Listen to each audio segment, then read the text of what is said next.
Eu sou a Keila. E eu sou a Catarina. Qualquer criança e jovem precisa de adultos que acreditem fervorosamente neles, que tenham altas expectativas para eles. Eu nasci no Porto e cresci com os meus pais. Médica e engenheiro, eles foram os primeiros licenciados da família. A minha mãe percebeu como a educação tinha tido um papel enquanto elevador social na vida dela e fez questão de tornar essa a prioridade para mim e para o meu irmão. Durante a minha adolescência, era eu que levava lá a casa os meus amigos que tinham mais dificuldades para que eu e a minha mãe lhes pudéssemos explicar a matemática de forma criativa e lhes pudéssemos passar a motivação para que eles tivessem nota positiva. No fundo, para que nenhum deles ficasse para trás. Aprender para mim sempre foi um passatempo prazeroso. E ao contrário do que é comum, a minha mãe nunca insistiu para que eu seguisse medicina. Insistiu sim para que eu perseguisse o que gostasse e para que fosse boa e rigorosa no que fizesse. Mais tarde, licenciei-me em Marketing e Comunicação e também em Psicologia e fiz mestrado em Gestão de Design. Eu nasci em Cabo Verde e quando eu era criança, a minha mãe comprava-me os materiais escolares, mas a meio do ano já tinha tudo acabado, porque eu distribuía pela vizinhança, porque eu queria ensinar a todos. Aos 18 anos, quando cheguei a Portugal, conheci a professora de espanhol na Universidade de Bragança, enquanto eu estudava Línguas para Relações Internacionais. A professora Maria de Lourdes, ou carinhosamente Milu, era das poucas que não me olhava definindo-me pelo meu código postal. Alguns professores ficavam admirados por saberem que em África eu tinha aprendido um certo conteúdo e era desconfortável. A professora Milu foi um abraço.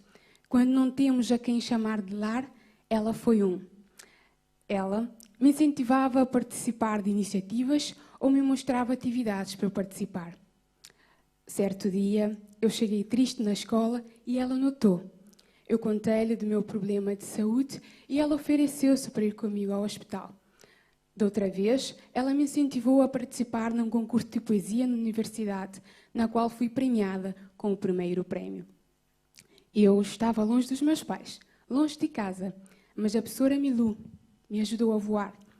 Eu tinha asas, mas eu precisava de alguém que me dissesse que eu vou conseguir, que eu vou dar orgulho. A professora Milu foi para mim muito mais do que uma instrutora de espanhol. Foi uma professora de vida.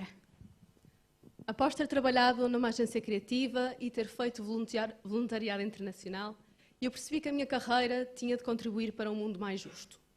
A educação está a montante de todos os problemas económicos, sociais e políticos e tem por isso a capacidade de os prevenir. É com a educação que tudo começa. E foi por isso que em 2019 integrei a primeira geração de mentores Teach for Portugal. Nesta altura, eu ainda em Bragança, terminei a minha licenciatura e estava muito confusa sobre o que fazer a seguir. Então, a professora Milu disse-me: Keila, vê isso, o teu lugar é certo aí. Era a Teach for Portugal. Apaixonei-me pela missão e candidatei-me a mentora da 4ª geração. No nosso percurso, tanto eu como a Keila tivemos adultos que acreditaram fervorosamente em nós e no nosso potencial para nos superarmos a cada dia, que demonstraram altas expectativas para nós e que nos ajudaram a construir a autonomia, a resiliência e a visão para traçarmos o nosso caminho. Muitos dos nossos alunos não têm este apoio inequívoco em casa. Esta pessoa que sabe que ele vai conseguir, mesmo que nem sempre seja dia de conseguir, que espera dele o rigor e a excelência que o fazem ir mais além e que não deixa de mostrar apreço e afeto, mesmo quando ele falha, porque o erro é também uma porta que se abre para a aprendizagem. Para muitos destes alunos, a escola é a única oportunidade que têm na vida de ter uma pessoa que tem um papel determinante no seu desenvolvimento. A Teach for Portugal tem a convicção de que o contexto socioeconómico de uma criança não pode ditar as oportunidades que tem na vida. Nós acreditamos que todos devem ter acesso a uma educação que lhes permita desenvolver o seu máximo potencial. Para isso, a Teach for Portugal adapta ao contexto educativo português as boas práticas da rede internacional Teach for All. Seleciona, recruta e treina profissionais promissores de várias áreas, com forte compromisso cívico, para integrarem o Programa de Desenvolvimento de Liderança e trabalharem como mentores Teach for Portugal nas escolas que servem os contextos mais desfavorecidos do país.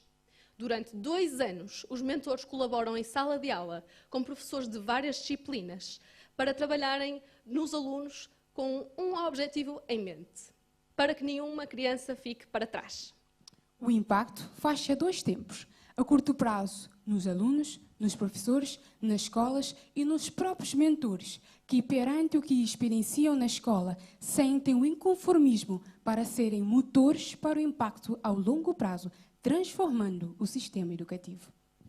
Desde 2019, a Teach for Portugal já acompanhou mais de 19.000 alunos em sala de aula, em 63 escolas de 40 municípios de norte a sul do país.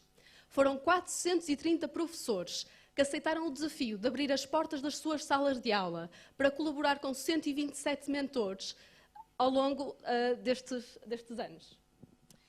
Hoje, nas escolas, eu consigo ver a professora Milu em mim, na forma como eu sou com os meus alunos. Eu quero que eles possam ser mais do que eu. Eu quero que eles vão mais longe daquilo que algum dia eu almejei ir. Em 2019-2020, eu conheci a Sara. A Sara era uma adolescente de 16 anos que tinha uma reprovação e muitas dificuldades no inglês. Ela não compreendia a grande parte do vocabulário e isso resultava numa desistência assumida. No meio disto tudo, eu tinha a esperança de criar relação com ela e de desconstruir esta descrença que ela tinha nela mesma. Então, eu fiz-lhe uma provocação. Quando é que começaste a acreditar que não consegues? Eu não acredito nisso. Mostrei-lhe um exemplo de uma palavra que ela tinha pronunciado corretamente e disse-lhe: vês, afinal tu consegues. Todas as aulas eu ia à beira da Sara e colocava o meu dedo no texto no livro dela e ia lendo baixinho para ela. Depois, já era a Sara que seguia as sílabas, palavras e frases que começaram a fazer sentido e que repetia a seguir a mim, baixinho. Aos poucos fomos trabalhando a mentalidade de crescimento.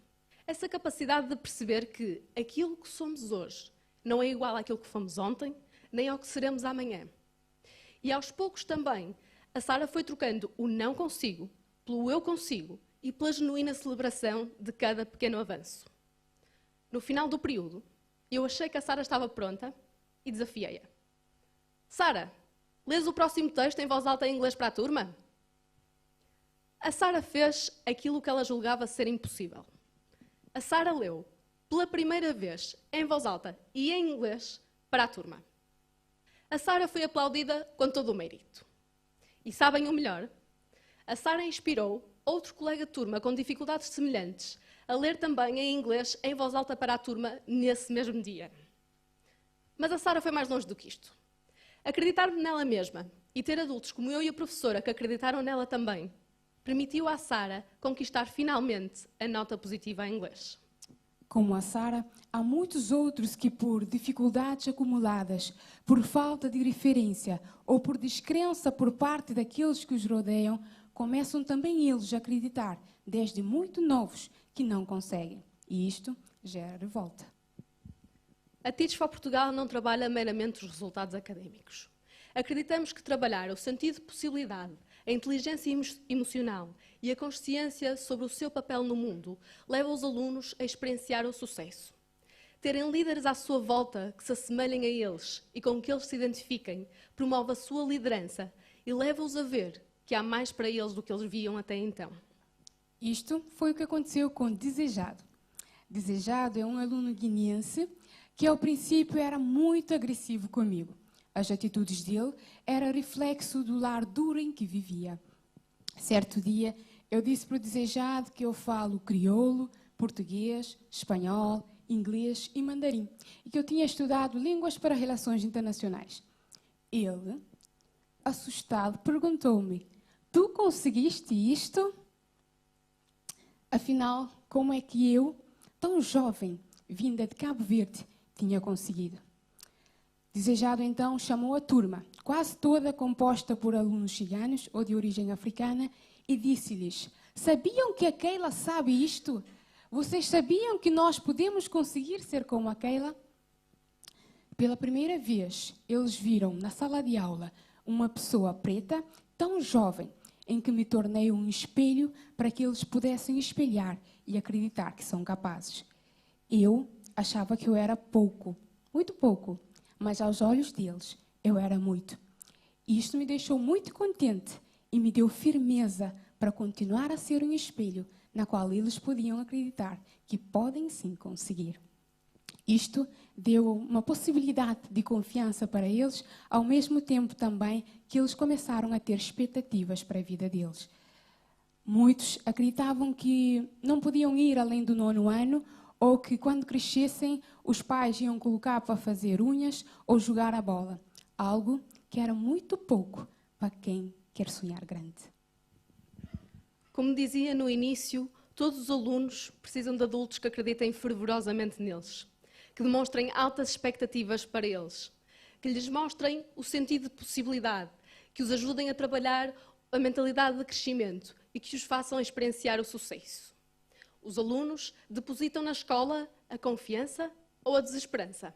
E é também a escola, bem como cada um de nós aqui hoje, que tem um papel a desempenhar, para que nenhuma criança fique para trás. Muito obrigada. Obrigada.